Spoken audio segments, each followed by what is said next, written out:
Hello everybody, and welcome to a new episode of Gaming in the Wild, a video games podcast about games from the artistic, creative side of the tracks, from indie to AAA. My name's John, I'm your host, and this week in Reykjavik, it has really been, it's been the week of Horizon Forbidden West. If you're a regular listener, you'll already know that I'm a huge fan of the Horizon series and of the original game, and I've been waiting with bated breath for the sequel ever since I first played the original game 2 years ago. It finally came. It was one of those times when a game comes and it really just feels like Christmas, you know. But it's not the only big game that came out in the last couple of weeks, because Elden Ring just came out as well. And seeing the scores, seeing what people were saying about it, seeing the graphics and the open world format, I had to be a part of it. So even though I'm not a Souls player, I thought maybe this is the one. There were some reviews suggesting that it might be, so I went and got the Elden Ring as well. So I have those two games sitting on my PS5. I've played an hour of Elden Ring. I've played 67 hours of Horizon. So this week's episode is going to be my impressions of Horizon Forbidden West, one of my most anticipated games of the year. I've been waiting for this one. I'm so excited that it's here. I've been playing it. I've been doing work, and then the second I finish work, I eat something and then play Horizon until I fall asleep, basically. That's how it's been. Partially, I think, because we've had a bit of a COVID spike here in Iceland, so there's no, there's not a lot of options for doing anything, really. So that's what I've been doing. It's good time for it to come along, actually. I've had nothing but time on my hands, and I've been very happy to pour all of that time into Horizon Forbidden West. I love the game. I have some critiques of it as well. Quite a few, actually. I've got a long list of notes here. It's about 3/4 praise and 1/4 critique. More than I would have hoped for, but still pretty good ratio there. I've had an amazing time with this one. Last week I recapped the original Horizon Zero Dawn. I replayed it in the week before the release of Horizon Forbidden West, because I realized that over the 2 years since I had played the original, a lot of the details of the plot had just left my memory. I was struggling to remember the details of Zero Dawn and of exactly why it was necessary for there to be a Project Zero Dawn in the original game. So last week I decided to replay it. I replayed the whole game. I'm really glad that I did, because this one is a real sequel. There are a lot of recurring characters. It continues the story directly, using all of the same language, and so having a working knowledge of Horizon Zero Dawn has put me in really good stead to get the most out of this game. So I'm really glad that I did that replay. It's the first time that I've done that, replay a game in anticipation of a sequel. My first playthrough of Horizon Zero Dawn was 87 hours. My second was 20, so I really sped through it. I just beelined the story, basically. No side quests, nothing optional. But my playthrough of Horizon Forbidden West has been slow. It's been thorough. I mean, not completionist, but thorough. I've been doing a lot of side quests, a lot of optional things. I've been exploring the world. And I've really had a great time with it, so that's going to be the featured game of the episode. But before we talk about Horizon Forbidden West, I will talk about a few other games that cropped up this week for me. Elden Ring was one. Having been suckered by the hype or just too intrigued to not play it, I bought it. I played the first hour. And I was kind of like, these games scare me. I'm not a hard game player. I play on normal difficulty most of the time. My reactions are not razor sharp. I've been through a couple of games that I consider to be very hard, like Hollow Knight and Hyper Light Drifter, and mastered them to some degree, but it was a real struggle for me. Like, Twitch responses don't come naturally to me. Reading telegraphs and getting out of the way of a blow They don't come naturally to me, so I've kind of struggled through hard games. So Elden Ring, I was worried about the difficulty, but I thought, okay, it's an open world, you can run away, you can find a spot where you're comfortable and level up and all of those things. And the atmosphere of the game looks really cool, like the look of it is cool, the mythology around it is cool, and I was just too tempted, so I bought it. Played the first hour, played the tutorial, which just, you get a couple of shambling, very, very slow practice dummies, skeletons that you get to take out. And then you get the first boss, which is just like a guard guy with a big sword. Died once there and then got him and thought, okay, this isn't so bad. I was rolling out of the way of his blows, I was blocking. I thought maybe I can do this. And then you come out of this training mission into a wide open world with a huge glowing tree, with a vast Gothic castle, with this pale white light washing the landscape, which just seems like the most cracked, barren, cursed landscape. Evidence of death everywhere. It's a very strange atmosphere, and it reminded me of nothing so much as Shadow of the Colossus, which I consider to be a really classic game. I've never done an episode on Shadow, but I think I will at some point. But it had that atmosphere. It had that atmosphere of the air being pregnant with meaning or mystery. The whole game has this feeling of mystery, of deep mystery and dark fantasy. A little bit like Hollow Knight, actually. You know how in Hollow Knight you just need to know the secrets of the world. It's compelling, it's quiet, it's sad and empty, and you want to know why, and you want to know more. And even though Hollow Knight was punishing, I really stuck with that game and powered through some pretty hard gameplay and a few rage quits. But as you go into Elden Ring a little bit, I was feeling pretty empowered at this point. I thought maybe it's not as bad as all that. Maybe I've got better from playing as many games as I do. Maybe I've just learned the basic mechanics of games a little more, and I was feeling good about things. And then I came to the first guard camp, which is at the outskirts of the castle that you see when you emerge into the lands between. And this went okay at first. I was stealthing around, creeping around, backstabbed a couple guards, and then someone blew a trumpet, saw me, and I was mobbed and murdered in a second. You died. Those words came up on the screen in that famous FromSoft style. You died. And so I tried to do the camp again. I tried to learn the lay of the land, learn where all the guards were. And I died a few more times. My backstabs weren't always coming off. Like, you position yourself roughly behind a bad guy, kind of in line with the back of his spine, about half a meter away, and hit R1 expecting a backstab. Sometimes you get one, sometimes you don't. Sometimes you just slash them and they turn around and scream and other people are running at you and it's all over. But I kept at it for the next 40 minutes or so, just trying to figure out the stealth, trying to figure out the combat, trying to learn how to block, learn how to dive, learn how to stealth. I didn't get there. I took out about, I think, 7 of the 10 guards on one run, but I was getting pounded down pretty hard just by these very basic enemies. And so I went for a little ride around. I rode up a crevasse where a giant leaps down and chases you. It's like a set piece.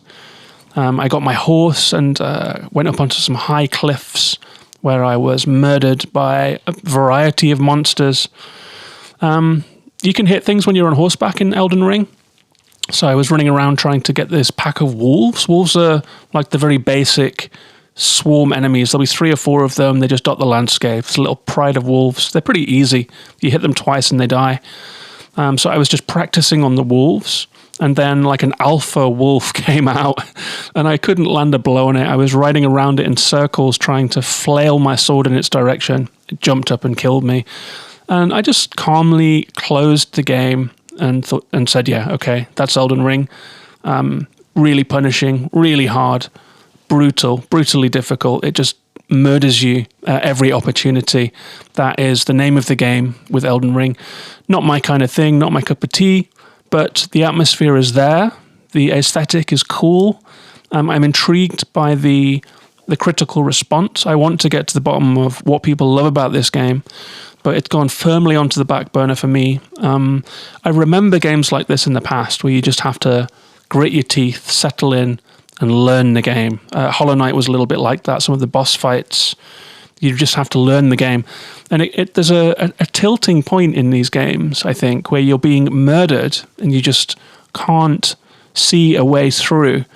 But then there is a turning point where you've internalized the rhythms of the game, and you can get through a boss encounter that seemed impossible without even being hit. It's like you've become Neo in The Matrix when he realizes his truth and bullets can't hit him and he can just fly. That's how it was in Hollow Knight. They are impossible until they are easy. And it's a very strange balancing act between impossible and easy, and the only way to get there is through repetition. So that game's going to be a hard one. It's going to be a trial, but I'm glad that I got it. I'm glad to take part in this event in the calendar, and I am going to give it some time down the line. I also picked up this week Cloudpunk. It's a game that I've had my eye on for quite a while. It's a cyberpunk game with a detective element to it, kind of an RPG, kind of a mystery. It looks beautiful. It looks like lo-fi in a way. It's a 3D game. You have a Blade Runner-ish city, flying cars, people to talk to, mysteries to untangle. But it had some pretty nasty pushback on the technical failings that it had on consoles specifically. People really like it on PC, but it crashes a lot on consoles apparently. But there is a PS5 upgrade coming for it. And so when I saw it on sale, 50% off, £10, I thought, yep, I'm just going to get that one. I'm going to download it. I'm going to wait for that patch. And I'm going to play it this year in the future. Like I did with Cyberpunk 2077. I got that on sale for 20 quid. I now have the PS5 version downloaded, waiting to be played. I also picked up, because Nintendo said that they're going to close the 3DS store, which came as a surprise to a lot of people. Well, not a surprise really, but a lot of people were disappointed about that. I don't really mind about the closure of the store. In terms of the conversation of preservation, I feel like there must be more efficient ways to do it than keeping open storefronts that no one's using. Preservation doesn't seem the same to me as closing storefronts. It feels like a slightly different conversation. And there has been a bit more of an advanced conversation about it, like perhaps Nintendo could relax their iron grip on copyrights and things like that to allow for emulation, to allow for preservation in museums, that kind of thing. That seems like a good path to me, and I hope that Nintendo hear the critique and do that. But because of the closure of that store, it does seem like the price of physical 3DS games is going to go through the roof. Luckily for me, last year I bought a 3DS and 10 or so games, but there were a couple I still wanted, and so I got a copy of Bravely Default on eBay. There are going to be a few more 3DS games that I try and buy, because once that digital store is gone, I feel like their value is just going to go through the roof, and I don't want to be paying £70 for an old 3DS game that I want to try. So I'm going to grab them now while the price is still reasonable. And I did get one review code this week, which I'm adding to the slate, and that is Tunic. I know that a few of the show's patrons played this one because there was a demo available. It was also featured in I think it was a Nintendo Direct. It's by Finji, the makers of Chicory, which was in my top 5 games of the year last year. So Tunic is here. That's exciting. It looks great. It looks very cute. It's a top-down, looks like an Zelda-ish action-adventure, and so I'm looking forward to playing Tunic too. So that's it in terms of new games coming my way. But before we talk about Forbidden West in detail, I would like to say that this show is patron-supported, so if you would like to support the show, get extra episodes, join our Discord community, and make my day, you can become a patron over at patreon.com/gaminginthewild. Thank you to all my existing patrons, and thank you to you if that's something that you're interested in doing. I did get a new patron this week, and they sent me a very nice message that really lifted my spirits today. So thank you very much to my newest patron for sending me a message of appreciation for the podcast. It was very nice of you to do so. And with all of that said, let's move on and talk about the featured game of the episode, Horizon Forbidden West.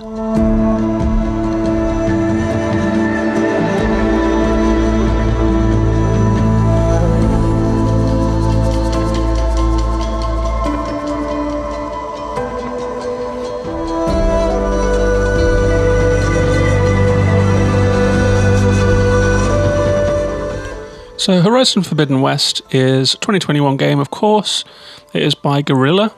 It is a PlayStation exclusive on PlayStation 4 and 5. I'm playing it on a PlayStation 5. It runs very well.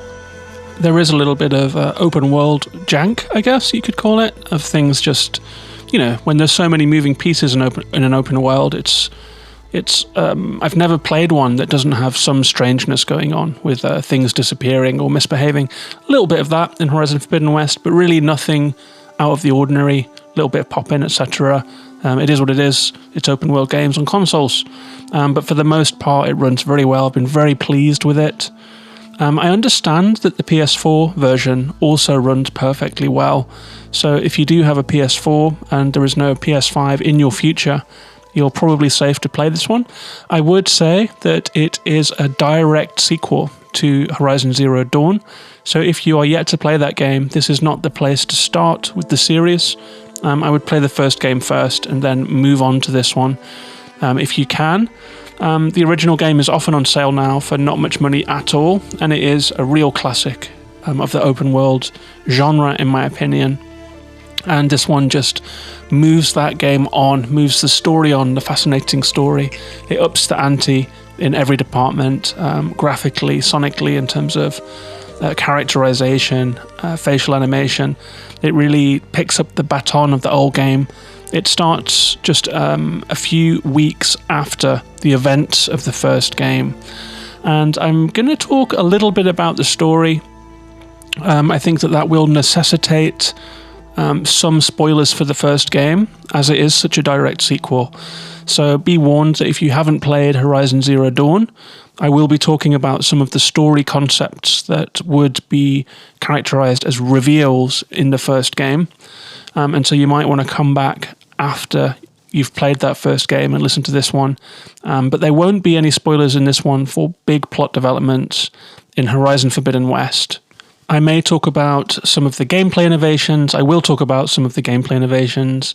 I will talk about some of the locations that you will come up to, some of the new machines perhaps, although none of the big ones that are like real events in the game. I'm going to talk about the game in broad general terms. I'm not going to spoil anything. If it feels like I do want to talk about those things, I will mark it as a spoiler break. So you can listen to this as a Forbidden West player and not be spoiled on anything past the opening area of the game, really. So the game picks up pretty much where the last game finished, except all is not well. So at the end of the last game, Aloy defeated the villain of the first game, and it seemed like all would be well. Turns out at the start of this game, all is not well. There is a blight sweeping over the world. There are toxic red areas where all the plants are turning into dust, and if you walk across them, you will start to cough and lose health slowly. So the world is in a state of blight. Aloy knows that this is something to do with the mysteries of that first game, something to do with the terraforming system going wrong on Earth. And so she's struck out to try and find out what's going on. She is struck out to try and find a backup version of Gaia, the heart of the terraforming program, which was destroyed in the first game. And this is what Gaia kind of suggested would happen. Gaia, when she created Aloy before her self-destruction, knew that if Aloy could stop Hades, then the next task on Aloy's plate would be to find a backup of Gaia and to reinstate Gaia. And they use that as the premise. The premise is that the biosphere is in a state of terraforming. It's a work in progress. The work is not finished. And without the stabilizing influence of Gaia, the AI at the heart of the terraforming program, things are going wrong. Things are going wrong in a big way. Things are going backwards. All is not stable. And so Aloy is frantically looking for Gaia, and that's where we find her. She's checking old facilities. She's following leads. She's trying to do detective work, really. She's going through old data.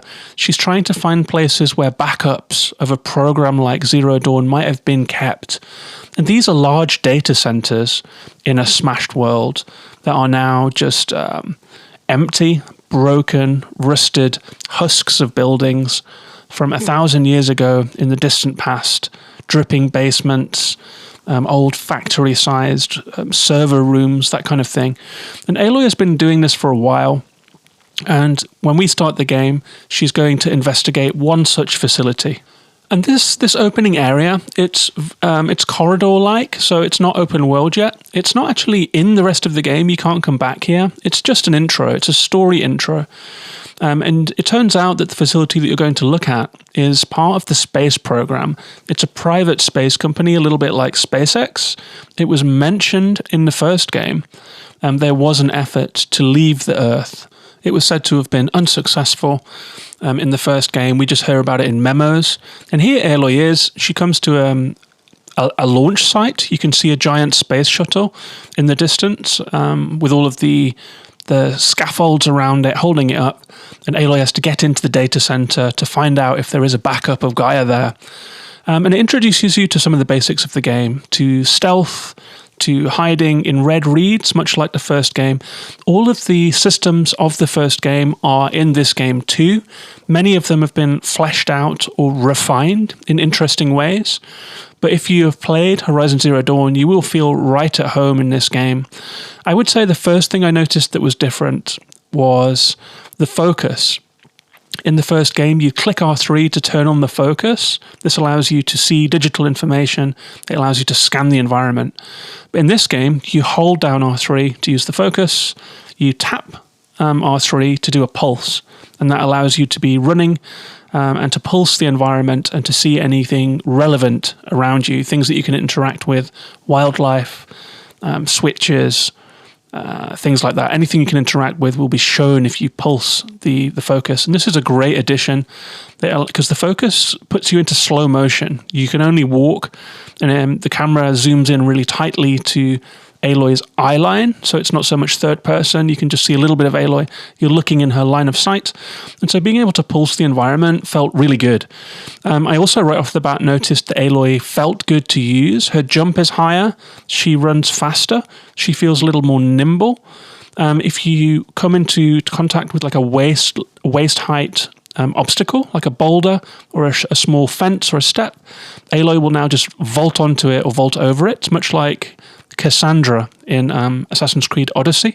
It feels like they have tightened up Aloy's movement. They've tightened up the focus.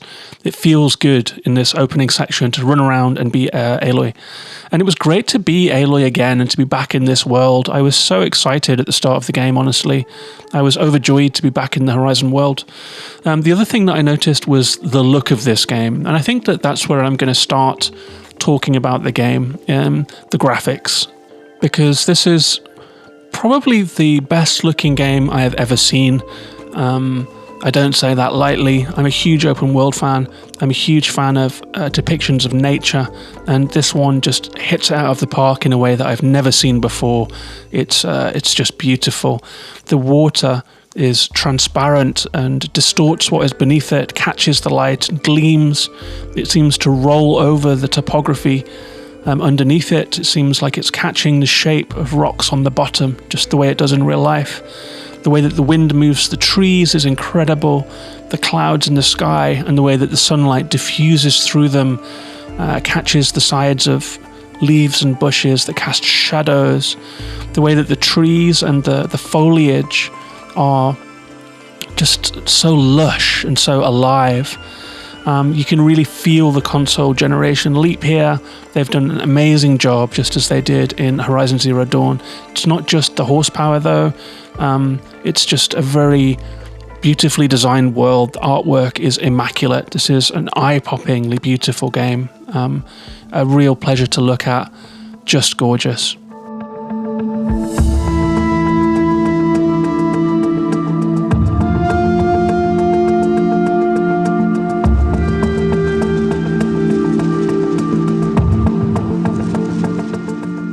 And that's something that continues throughout the game as you move through different biomes, and this game has lots of them.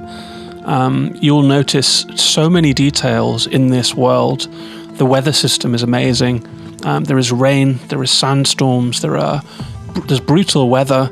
You'll find snowy areas, and the way that your footprints appear in the snow is great. It seems to push the snow aside in the same way as we saw in Assassin's Creed Valhalla.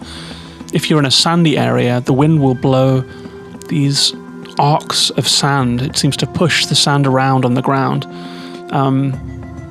If it's raining in this world, then if you go into a conversation, Aloy will have droplets of water on her face. She feels very connected to this world, and the world feels very alive. You can swim in this game, you can go underwater, and underwater is full of life. Schools of fish, kelp, plants, rays. You can feel the whole landscape moving around you. It's often like looking at a photorealistic painting of nature. I took 4 gigabytes of photographs in my playthrough so far, and I haven't finished it, and that has not slowed down. I feel like this might be a watershed for video game visuals. It's a really vibrant, living landscape, and it's quite moving as such. It's just beautiful. And this extends to the character animations too. There is a lot of conversation in this game. You'll spend a lot of time talking to people. The conversations run longer than before. There is a conversation wheel, you can ask questions. Lots of them are just, they are personal, they are non-essential story.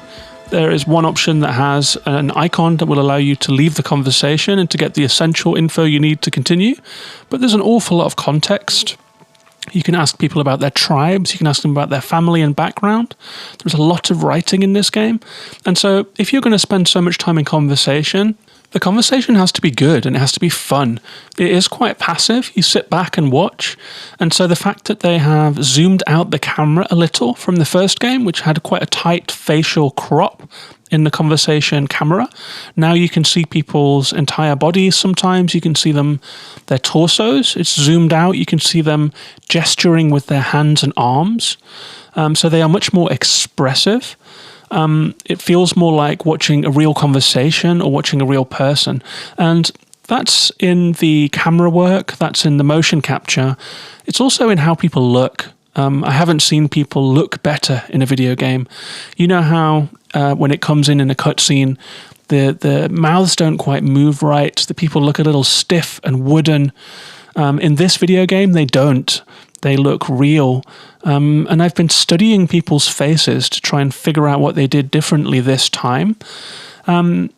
It's in the eyes, it's in the breathing. If you look at their eyes, the eyes are always moving. They're glancing a little bit from left to right in a way that, you know, if you're looking someone in the eyes, you perhaps don't notice that their eyes are moving all the time, but they are.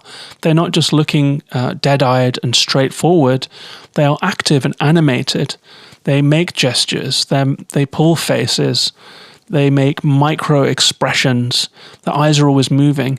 And something about what they've done here with the facial animation and the capture and acting, the script and voice acting too contributes to this, as well as I was saying, like if it's raining, then the people will have water on their faces. They feel connected to the world. They feel connected to each other, and therefore you, as the player, feel connected to them too. And that does wonders for the story. Because you're going to spend so much time talking to people, the fact that they are engaging, in fact, almost hypnotic, like the detail that they have little birthmarks, they have little freckles, they have different complexions, different pallor. They really look like people, and you really get a sense of personality through the voice acting and through the facial animation and through the setting and the camera work. It all comes together. They've really nailed that this time. And it really helps. It really helps to keep your attention.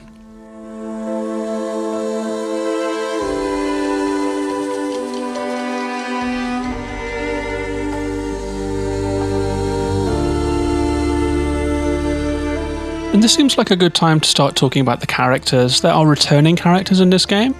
Many of them are from side quests in Horizon Zero Dawn. For example, Petra. Petra's in this game.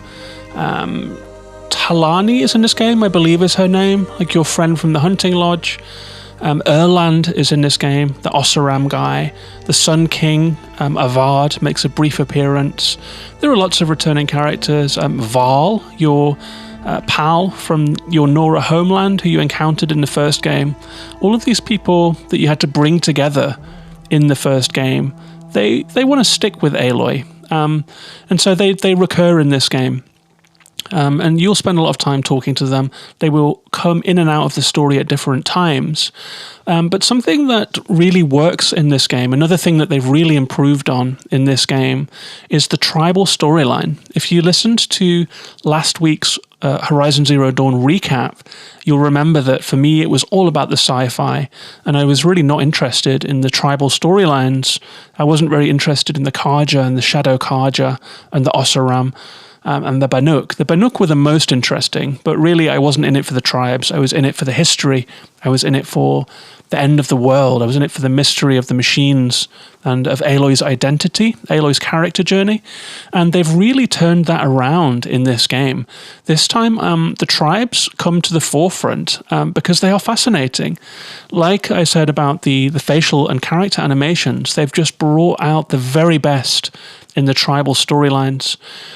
So as you head west, you first encounter people called the Utaru, and they have such a wonderful, rich culture. They live in a set of satellite dishes that they've repurposed and joined with bridges and covered in woven wicker. They are farmers, they are spiritual, they are singers and worshippers. They worship the machines, they worship nature.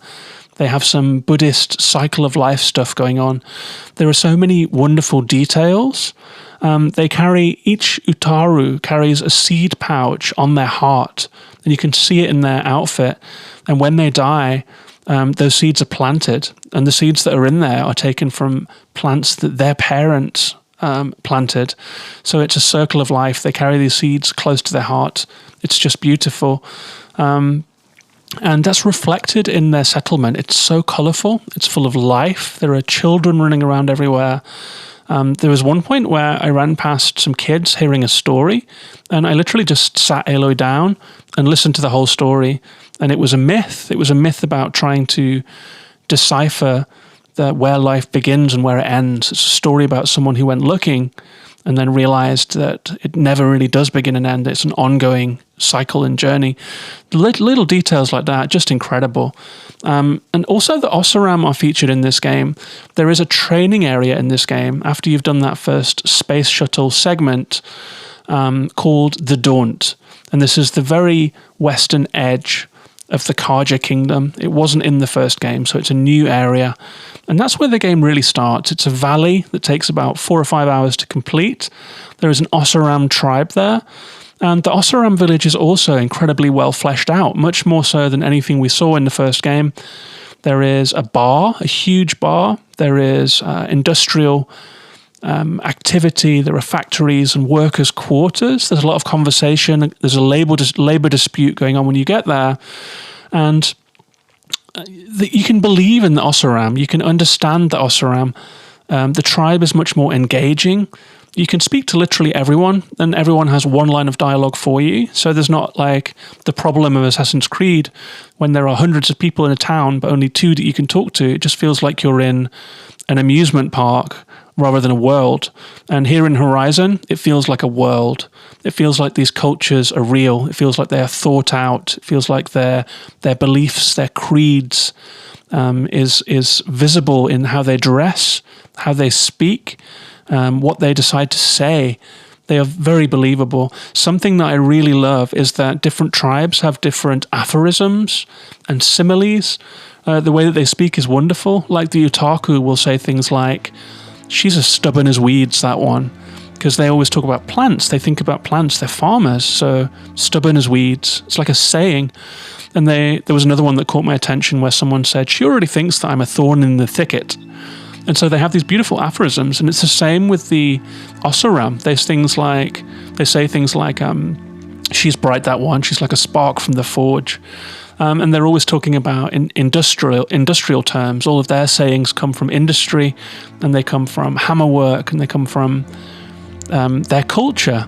And I love that they went to the trouble of giving each tribe different sayings. The next tribe that you'll meet is called the Tunic. They are a warlike tribe. They are martial. They have a militaristic code. They honor success in battle. And they live in an old museum in the middle of the jungle. They're split into 3 different clans, and you'll have to deal with all 3 variants. They are perhaps the least interesting of the bunch, and yet the one that occupies the largest part of the game. But there are still some compelling characters and some compelling stories in the Tanax tribe. They have very vivid face paint. They are fierce. They are proud. And you will encounter throughout your journey people from all of these different tribes all of the time. And they all have some wisdom to tell you. Nothing that they say is wasted. They are believably written. So they've really done a good job with the tribes here. I did all of the side quests in Plainsong, the wonderful homeland of the otaku. I did most of the side quests in the Tanax region, all of the side quests in the Osaram region, because the gameplay is fun, but also because you get story rewards. It's always like someone lost in the mountains that you have to find, someone needs something to make something for which you'll get a reward. But most of the time, you'll get to extend your relationship with a character. Maybe it's a character you'll never see again. Maybe it's someone that will pop up later in the game. But every conversation that you have, and every quest that you do, every task you take on, you're learning more about the world. You're learning more about the tribes. And I found that to just be a really pleasant thing to do. I was not at all beelining the story. I was just absorbed in this world. So when you combine that nature, the architecture, the dress, the facial animations, the writing around those tribes, then you end up with a really compelling package, very humane, very warmly written, very well put together, just a real joy.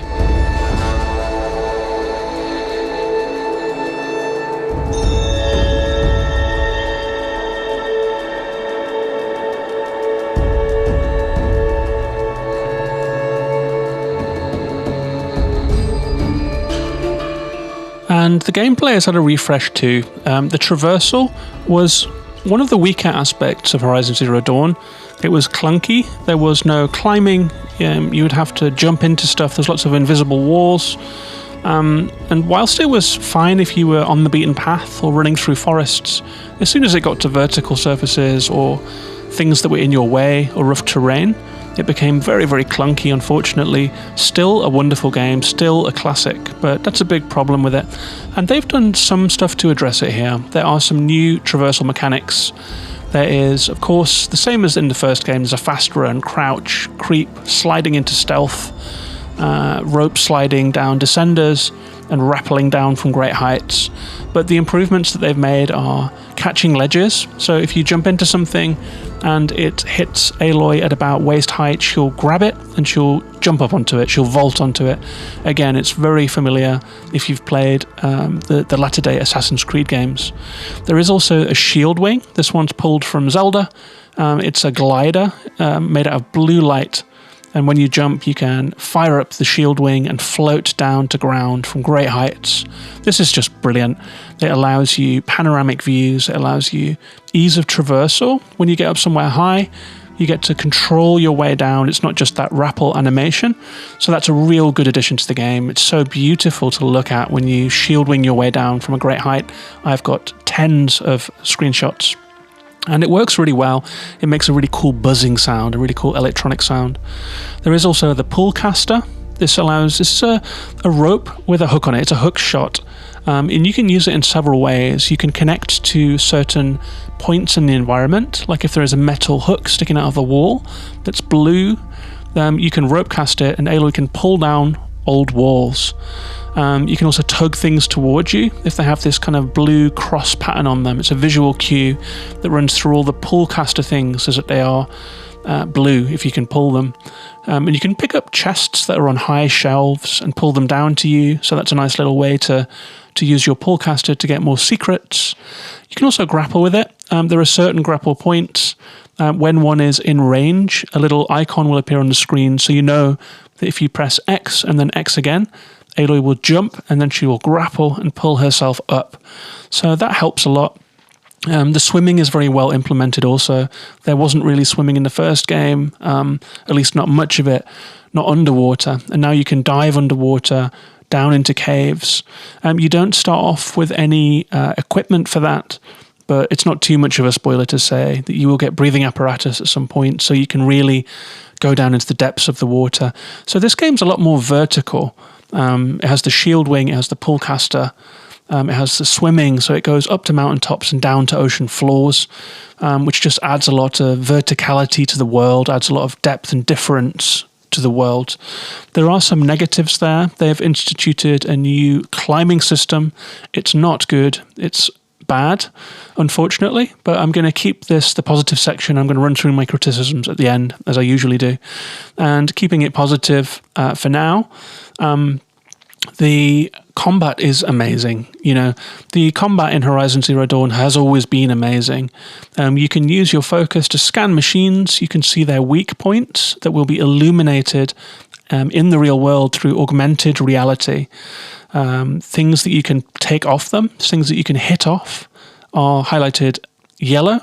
So you can see that there's a fuel tank. If you can hit that fuel tank with the right kind of arrow, it will be blown off, and it will reduce the effectiveness of that machine in the battle. So you can be very strategic. You can also see their elemental weaknesses. You can see if they are vulnerable to fire or water, and you can use that to your advantage. They have really amped that up in this game. So elemental synergies really mean more in this game. It really helps in combat to pay attention to that. They've also added a system where if you push left or right whilst scanning a machine, you can highlight the different elements that are removable from that machine. So, for example, if you are scanning a lance horn, these very spectacular unicorn-like machines, you can see that their horn can be broken off. You can see that their thigh coverings can be broken off, and their fuel tanks can be broken off. And you might need some of those elements to improve your equipment or to finish a task. And so sometimes you'll hunt down an animal with the specific intention of trying to blow the horn off of it intact, and keep that horn. Because if you just kill the machine, certain parts just break. You can't pick certain parts off it if you haven't removed them from the machine during the battle. So there is a really strategic and intentional and detailed granular feel to the combat, and there is nothing as satisfying as blowing the armor off a robot, a heavily armored robot, diving away from it, switching to plasma arrows or a plasma cannon, one of the new weapons, and then hitting it in the weak spot and seeing its fuel tank explode and seeing the machine knocked to the floor, taking that opportunity to land some critical hits while it's down, and then finding cover again, laying a trap for it, letting it charge into the trap. It's just incredible. It feels so good. I haven't experienced better combat in a game as I have in Horizon Zero Dawn. The battles feel epic. The strategy is amazing. The action is amazing. Aloy diving out of the way is amazing. There is no block, so you have to avoid. And there is concentration also, which really helps. So if you dive out of the way of something, you hit the right stick, and then time slows down, so you can line up your shot. Time also slows down if you go into the weapon wheel, so the battle doesn't stop, but you do have time to change your weapon and to make ammo on the fly, which is really helpful. It just all feels very finely tuned, you know.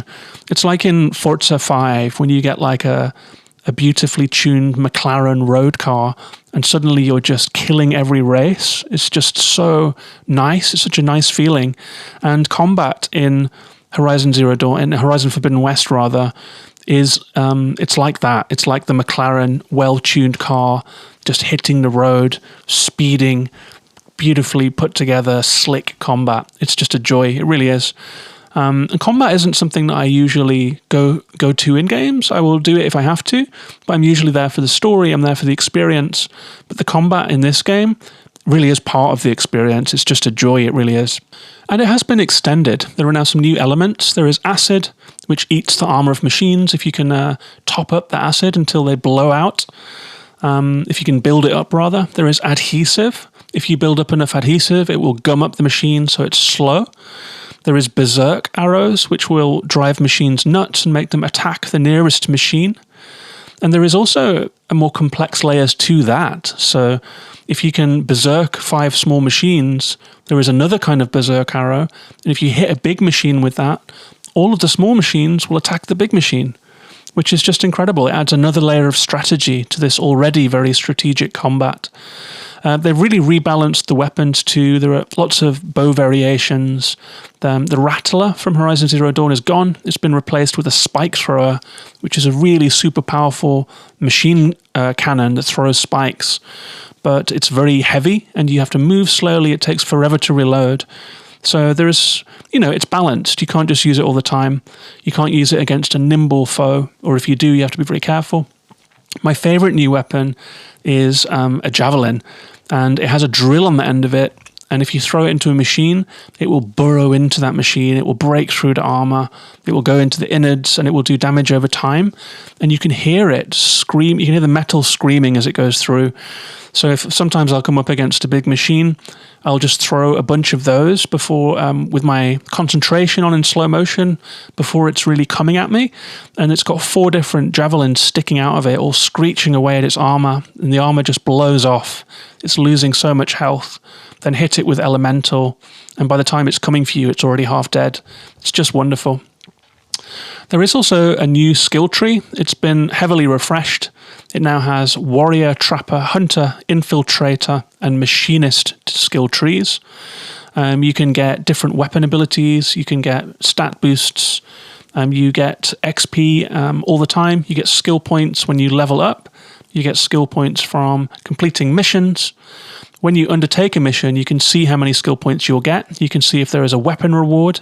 You can see what you'll get. So you can choose quests based on wanting to flesh out your arsenal if you want. The melee combat has also been refreshed. There is now a few new abilities. There are combos where you perhaps hit R1, R1, pause, and then hit R1, R2, and Aloy will do like a killer combo. There is something called the Resonator Burst, where if you hit and land enough blows, your spear will flash. You can then hit the enemy. A target will appear on them, like a electronic target. And if you can hit that with an arrow before it vanishes, it will explode. So there are layers that have been added to the archery, to the elemental, to the weapon selections, to the melee. It's really, really fun. The final thing that's been added to the combat is the Valor Rush. This is like a limit break ability. So if you land enough blows in combat, you'll be able to use your special ability. The camera zooms in on Aloy's face. She puts on some war paint, and then she gets a temporary special ability. And you can unlock these in the skill tree. There is 10 or 12 different ones. Some of them will improve your archery. If it's in the Infiltrator skill tree, it will give you an invisibility cloak, like in Metroid Dread, so you can escape if you want to play a stealth game. Some of them will, the one that I'm using at the moment just triggers a huge explosion all around you and electrocutes everything all around you. And the only time that I really use the Valor Rush is when I'm in trouble. Otherwise, I'm just happy with my archery and melee. But that Valor Rush just shocks everything around you and allows you to use a healing potion or whatever you need to do, make more ammo, find cover. And so they add another strategic element to the combat. So that's just great. There are also a number of good gameplay concessions, like small design decisions that you'd notice. For example, if there is a machine nearby, even if it's not in your line of sight yet, or if it hasn't seen you yet, like a blue electronic gleam will creep into the corner of the screen. And if you're closer to it, it's a little bit like if you're driving at night and you get some headlights out of the corner of your eye, you know there's other cars around you. It's this ambient light that creeps into your line of sight. And that adds a lot too. It means that if you are running through the forest, you'll know when you're near machines. It's just a lovely, subtle visual cue that's very useful. The ability to summon your mount comes very early. That's very useful. You don't have to unlock it. It really helps out the speed of traversal. Heal potions, which you have to pick from berries, which can become repetitive if you're not into that kind of thing. I like it, so it's not a big deal for me. Some people don't like to pick every berry they see. I really do. But the game tries to ameliorate the repetitiveness of that by, as you progress, you get an overflow. So you use your heal berries, it goes down in battle. But you have an overflow, you have some extra, so you can top it up without having to stop and pick loads of berries. And there's also food in this game. So when you're killing animals, you're collecting parts for upgrades and stuff like that. But you're also collecting ingredients. And then you can speak to cooks in small towns that will give you healing food that also buffs you in battle. So there's lots of good little concessions here. There is an overflow of resources if you collect too many things. It's the old Skyrim and Fallout problem of constantly juggling your inventory. Now, in this game, there is an overflow, so if you're maxed out on carrying a certain type of resource, it will go to your stash, which is a chest that you can access at every settlement in the game to resupply. So you're constantly building up your stash of resources. Like all of these little things, they add up. All of these little gameplay concessions and tweaks and considerations, they add up to making this a really satisfying experience. It's a lot of landmines that have been avoided, a lot of pitfalls that have been seen coming, a lot of problems that have been spotted in advance, and you have to have respect for that from a game design point of view. I mean, everything that I've said so far about story, character, nature, graphics, the combat being brilliant, the facial animations being brilliant, the writing being good. It's just you're starting to get a picture of how good this game is on how many fronts. And I think that this is an underrated game. It came down on Metacritic at 89, but it seems like people consider it to be in a lesser tier than the very top tier of games like the God of Wars and Elden Rings and the Breath of the Wilds are in some top tier of games, and people seem to think of Horizon as in some way secondary, but I think it belongs with those games. I really do. I think that this is an instant classic, and I think that the Horizon formula has just been tweaked and refined, and despite the flaws that I will go into, and there are quite a few, this is just, for me, just a smash hit. You know, they've knocked it out of the park. They've done so much good work here. It's just a wonderful game.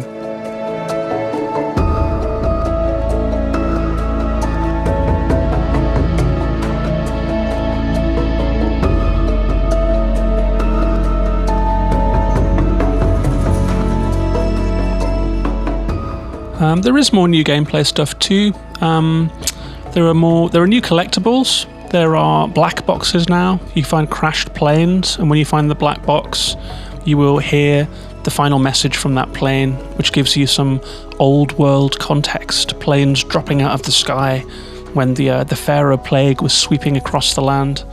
There are drones that you can find now. You'll see them like these tiny little drones in the air, flashing light down below, and they fly in a pattern around ruins and around trees. And you have to find your way up. They're like puzzles, like tall neck puzzles. You have to find your way up to the tree, to the right point, to jump onto the drone, to bring it down to the ground, and then to take its data, which you can then use as a kind of cosmetic flourish. There are also ruin relics. So in the first game, there were viewpoints where you would follow the diary of someone as they traveled across the Horizon world. And in this game, there's a relics. It's a different story told by someone new, but you can find these relics as you traverse the world. Each one is in a ruin of some kind, and it involves puzzles. They are now using boxes for puzzles, unfortunately, so you have to push boxes left and right in order to reach high places. You can use your pullcaster to open vent covers. You have to find creative ways to climb to high places. You have to use keys and batteries. Some batteries need to be charged at a charging station. So there's lots of new gameplay in here. There's lots to keep you amused. When you find a tall neck and scale it, the map will be revealed to you of the local area, and that will allow you to see all of these question marks on the map that you can run towards.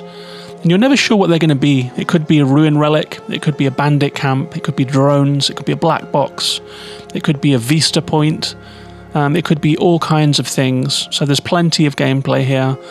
And it's really fun just doing all of that stuff, doing side quests, doing these little activities, just playing the game, not even progressing the story that much. You can just have hours of fun playing the game as it is, and it's really nice that way.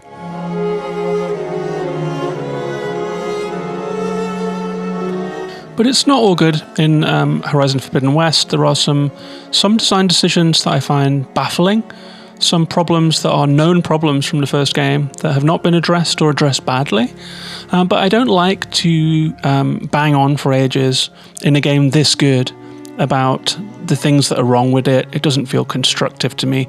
But in the name of balance, I will run through my hit list here. The climbing is bad. The climbing is terrible. It's not free climbing, although it could have been. Aloy can now scale cliffs, but only where there is a designated space, a designated climbable space. It doesn't look different to cliffs that you can't climb. The way that you know is that you pulse the focus and you can see yellow lines and crosses appear on climbable surfaces like augmented reality information. You can choose in the settings to have that always on, which I did. So as I'm running around the world, I can see what's climbable without having to constantly pulse. But it's bad. Like if you jump up, Aloy is supposedly able to jump between different yellow lines and crosses on a mountain face. It should be fluid and easy. You're just using the stick really, and then hitting X if you want to jump. But it doesn't work that way. Aloy often won't jump to the next one. If you push up, looks jumpable, isn't. So you push left and she goes down. And it's just bad. It feels like a struggle. It's like you're struggling with the controls. It feels really janky. I often resorted to kind of bunny hopping up unclimbable surfaces, janking my way up hills in this kind of broken game kind of way. So the climbing is terrible. I would say either make it fully automated parkour like Assassin's Creed, or have some kind of stamina system like Breath of the Wild, or make it really simple like God of War or Horizon 1. What we have here is like the failure to make a decision, really. I don't understand the vision of what this climbing is supposed to be. It's like a kind of a Frankenstein of designated ledges and catch points with the intention of giving the feeling of parkour or free climbing, but it doesn't do any of them. I would say it's actually not good. It's great that there are more climbable surfaces, of course, so there's less time. You feel more free because you can climb. It's just that the climbing isn't fun. So I just don't know why they didn't do free climbing. I've tweeted out a few videos of me failing to climb things because it's my pet hate in this game, honestly. I would also say that there are some Metroidvania-style elements where early in the game you'll find deep caverns that you can't swim into until you get the breathing apparatus. You will find vines growing over cave entrances that you need to clear, but you can't yet. And it takes a long time to get that equipment. So I would say that it would have been really nice if some of that equipment was given to you earlier in the game so that you felt more empowered to explore the world in the opening hours, rather than constantly coming to find a question mark on the map and finding it's yet another thing that you can't do yet. It can be a little disheartening in your early hours of exploration to constantly come up against these things. I would have liked to get those things earlier. There is a lot of light open world jank, I would say, and a few bugs. There is some pop-in. There are some strange NPC behaviors. There are some storylines where something has happened in the world, but then you'll speak to someone who tells you that it hasn't yet, or acts like it hasn't yet. There is one example is that you do a long quest line early in the game with this industrialist labor leader who's a bit of a crook. And you get him evicted from the town. His house is empty and the mayor is there pouring through his things. He's been cast out. He's a bad guy. And I came out of the house after finishing the mission, and he was sitting there with his feet up, smiling smugly like he was when I first met him. I'd just been told that he'd been dragged kicking and screaming from the town, but there he was, and I could talk to him, and he'd say, "Yep, don't mind me." And it was just a bug, just pure and simple. And there was a lot of stuff like that. I mean, not a lot, not loads, but there were characters who seemed unaware of things that had just happened to them sometimes, or tangled story events. So there's just something a little bit squiffy there, you know. I would also say that Sometimes the markers on the map, you can run to one and there's nothing there, and that might be because there is something far above you or far below you, and it might be a cave, the entrance of which is nowhere near where you are, and so there is some kind of map spam, which can be a little discouraging. I mean, I don't really like the box pushing puzzles, honestly. It's in every game ever, and Horizon was one game that didn't use crates. And here they are, they've arrived. I think that it's a tired mechanism, and so I'm sad that they brought that in. And I would say that there is a certain lack of originality in Horizon. All of the innovation is in the story, the writing, like the high science fiction, the hard sci-fi story, and the deep writing. That definitely moves on video game writing. I would say that the Horizon series does that. But in terms of gameplay, this is an assemblage in some ways, and it does feel like that sometimes when you're pushing crates, when you're gliding down from high places, as beautiful as it is to do so. If you really scrutinize what's on offer here, there are elements of Assassin's Creed that have been lifted quite clearly. There is the main puzzle mechanic from Hellblade, which is not that fun, where you have to overlay a hologram over a real-world place. That's now in here. Not fun. The Breath of the Wild gliding, that's a great addition, but it's from Breath of the Wild. There's a little bit of stuff here from Immortals Phoenix Rising, I thought, in the way that you'll come across little puzzles scattered through the landscapes that are kind of insular. And there are bits of God of War here too. Like, there's lots of things that you can recognize from many games. And when you look at it all, you can think, like, where's the gameplay innovation in Horizon? I guess the answer to that is it's in the storytelling and it's in the combat, actually. There is no other game that quite does what Horizon does in terms of taking the enemy to pieces in quite the same way, and the complexity and fluidity of the combat and the intensity and detail of the storytelling. That's what it really brings. But in terms of the moment-to-moment gameplay, it can feel like a bit of a greatest hits of open world design, you know? It's not a problem, it's just an observation. Other than that, I mean, there were a couple of moments. I won't talk about story. I think it's not fair to do that here. Maybe when I finish the game, I will have more of a whole opinion about the story arc of the game, and I will do a spoiler cast at some point. But there have been a few reveals. I will say that the story goes places. It doesn't rest on its laurels. It keeps that widescreen sense of imagination.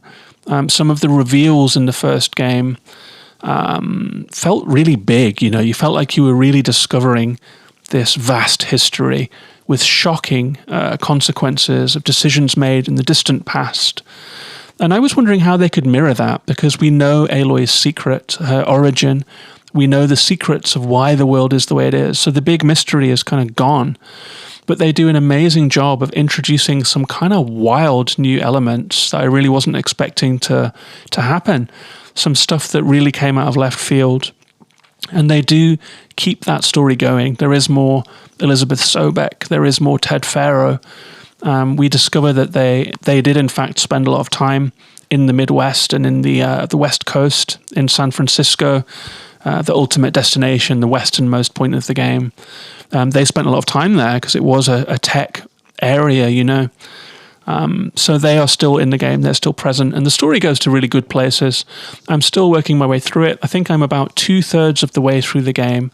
I've played 67 hours in 9 days, which is just crazy talk. But again, it's been COVID here, so, you know, what else have I got to do? I've just fully committed to this game. I'm having a great time. I think it's a wonderful and worthy sequel to one of the best open world games I've ever played. That's Horizon Forbidden West.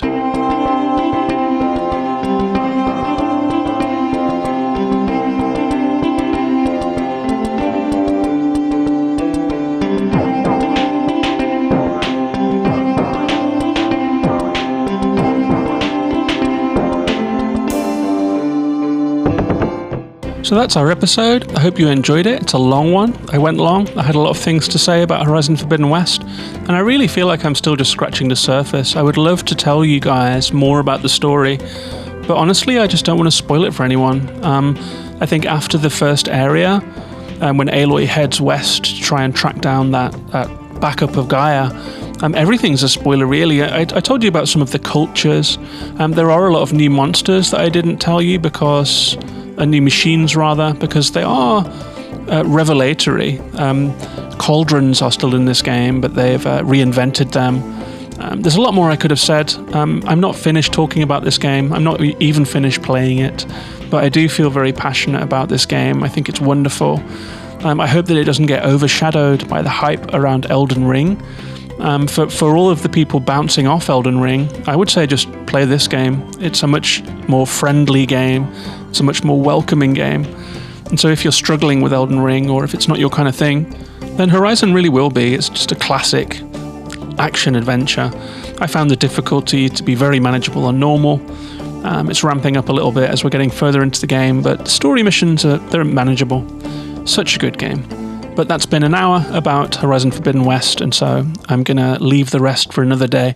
Thank you very much for listening. I'd love to hear your thoughts on that game. I'd love to hear your thoughts on Horizon and Elden Ring and Tunic if you're playing that one.